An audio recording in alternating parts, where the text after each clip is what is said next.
আমরা একটু ঋদ্ধিশ দত্তের কাছে আসি যে তাদের যে পত্রিকা সংবাদ মাধ্যম এই যে অনুবাদ বা সেটাকে তো ইংরেজিতেই আমি বললাম সেটা যে কোট করলো তাদের মতো করে সেটি আপনারা কিভাবে দেখছেন?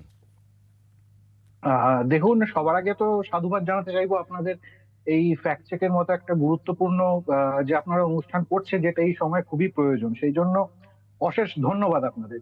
এবার যদি আমি ট্রাম্পের কথায় চলে আসি, একদম যদি আমি কোট করি, আমি লিখে এনেছিলাম যে আই জি, উইল জি, leave Bangladesh to the prime minister. এই কথাটি লাস্টে ট্রাম্প বলেছিলেন, ঠিক জি, এই কথাটা। জি, এবং তার আগে আমরা যদি প্রশ্নটা শুনি, সেই প্রশ্নটার মধ্যে এমন কোনো কিছু ছিল না যে আপনার বাংলাদেশকে নিয়ে কোনো সিদ্ধান্ত নেওয়ার জায়গায় কিনা বা বাংলাদেশকে নিয়ে কোনো পদক্ষেপ করার জায়গায় কিনা, সেই ধরনের কোনো গূঢ় প্রশ্ন সেই ধরনের ছিল না। প্রশ্নটা খুবই সাধারণ একটা প্রশ্ন ছিল, যে বাংলাদেশের একটা সাধারণ প্রশ্ন, এবং সেই জিনিসটাকে ট্রাম্প একজন অনুবাদকের মাধ্যমে শুনছিলেন। প্রথমত তিনি ডাইরেক্ট প্রশ্নটা তিনি শুনছিলেন না, তিনি একজন অনুবাদকের মাধ্যমে শুনছিলেন, একজন অনুবাদক তার কানে সেটা অনুবাদ করে দিচ্ছিল এবং তারপরে তিনি সেটা বলছিলেন।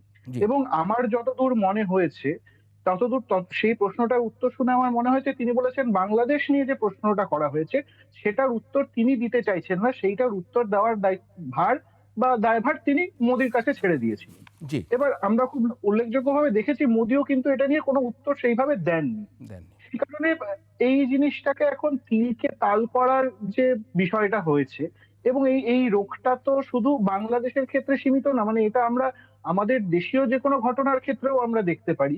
হ্যাঁ, এইটা একটা রোগে পরিণত হয়েছে। আপনি যেটাকে বলছেন, যে এই ধরনের হেডলাইনের কথা বলছিলেন, এই যে কোনো জিনিসকে অর্ধেক ভাবে করা, এবং এটার পেছনে একটা বড় মানে পুরো একটা মিডিয়া ইন্ডাস্ট্রির একটা বর্তমান সমসাময়িক আমাদের যে মিডিয়া ইন্ডাস্ট্রি, সেই ইন্ডাস্ট্রিটা এমন একটা জায়গা এখন চলে এসছে, যে ইন্ডাস্ট্রিতে আমরা দেখতে পাচ্ছি, যেখানে ক্লিক বেট করা হচ্ছে নিউজের জায়গায় বেশিরভাগ ক্ষেত্রে।